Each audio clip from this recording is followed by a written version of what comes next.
family is the best part of every single portion of your day if you are so lucky is to have family. Isn't that the truth? So I grew up with a single parent, and I never forget this day. I was in 8th grade. My mother was a disciplinarian. She was stricter than strict. And she would often say to us, she would say, I'm strict with you boys because I have to be your mother and your father. She comes up to us one day and she goes, in 8th grade, boys, I'm going to Texas. I'm going to be there for 3 weeks, and I'm going to be visiting your aunts and cousins. You should come with me, but I've decided that if you decide you don't want to go, you don't have to. You can stay at home with your grandmother under her care. I was like, wow. Well, of course, I chose I'm not going to Texas.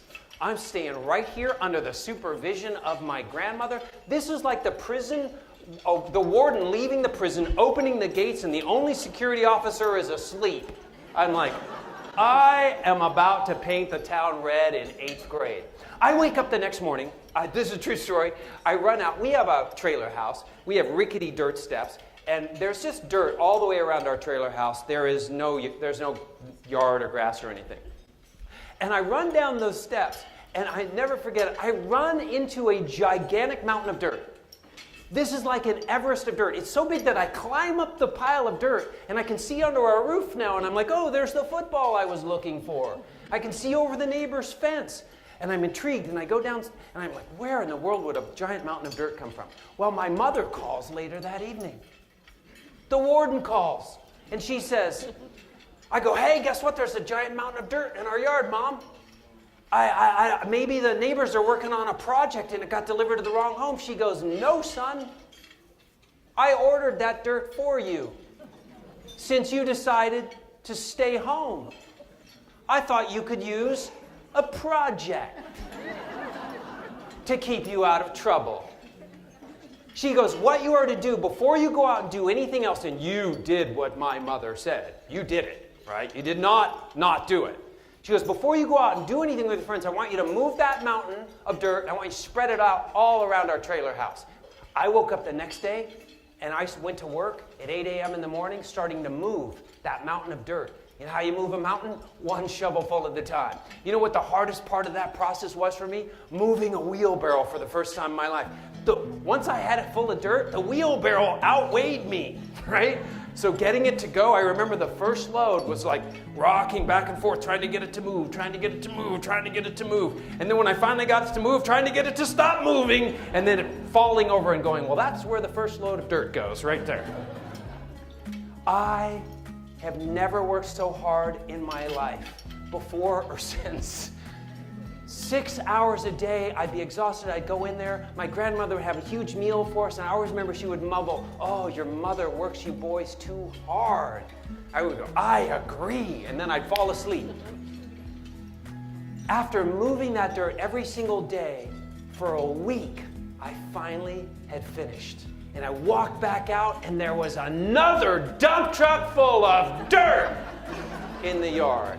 The warden was more cunning than I ever imagined. She occupied every single day of that 3 weeks with her summer prison release program.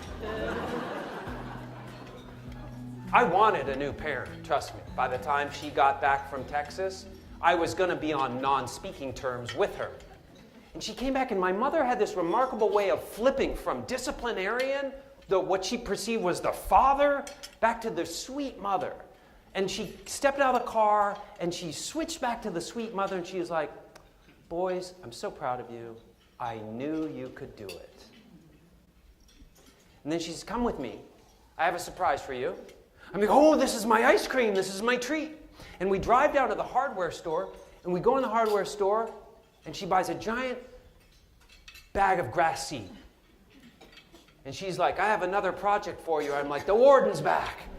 She's like, now you're going to spread this grass seed all over the yard. You're going to water it every single day. You're going to take care of that. Well, I like this project compared to moving 2 mountains full of dirt. I did it. I will never forget, ever forget, those blades of grass coming up and breaking the surface. For me, it was an absolute miracle. Now, the miracle, of course, was God was in the miracle. I don't grow grass. But there I was in 8th grade standing there going, I did that.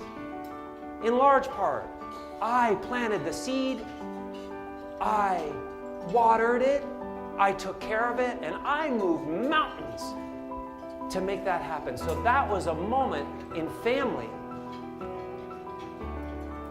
in my family, where I learned that I could turn nothing into something, that I could turn dirt into beauty. Family.